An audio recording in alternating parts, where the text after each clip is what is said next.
Hi counselors, welcome to another video from Counselor Tips.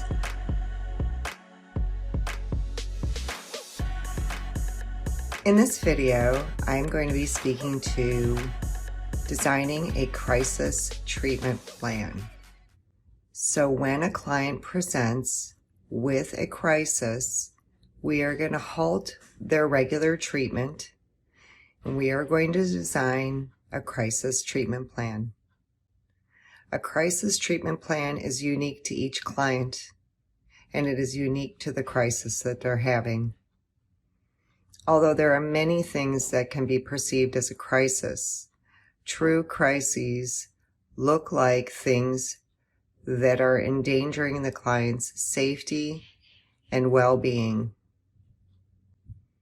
Genuine crises include a client being homicidal, a client being actively suicidal, a client experiencing current abuse or current neglect. A crisis treatment plan is brief, but oftentimes so is the client's crisis. So it's important that you target the treatment plan to support the client's stability and resolution of the crisis. Dependent upon the client that you see and their crisis, that will dictate the length of the problem section, how many objectives and interventions you have that would match. As you will see from the example that I'm providing here, this is a very detailed treatment plan that supports the client seeking out resolution and long-term stability from their crisis. A crisis treatment plan generally has one problem, one goal, and multiple objectives to support the client moving out of the crisis and into stability. But if the client has serious mental illness, it would show up as problem 2 on your crisis treatment plan.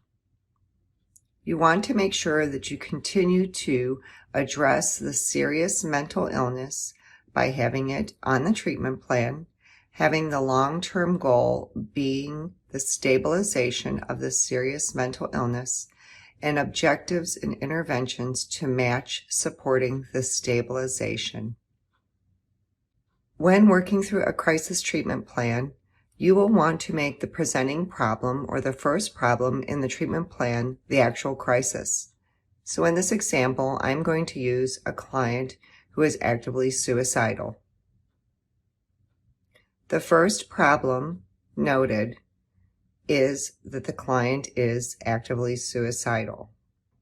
The goal is to reduce suicidal ideation and suicidal tendencies. Your objectives are going to support this goal, and they're going to be small incremental objectives in order for the client to have a reduction and elimination in suicidal ideation and activity. In this section, you're going to want to make sure that the client gets a medical evaluation. This can be done with an in-house or outside psychiatrist. On top of the support of a medical evaluation, you will also want to look at the client's supports with regards to their family, their friends, their community, their employment. You will also want to note if the client has a pet.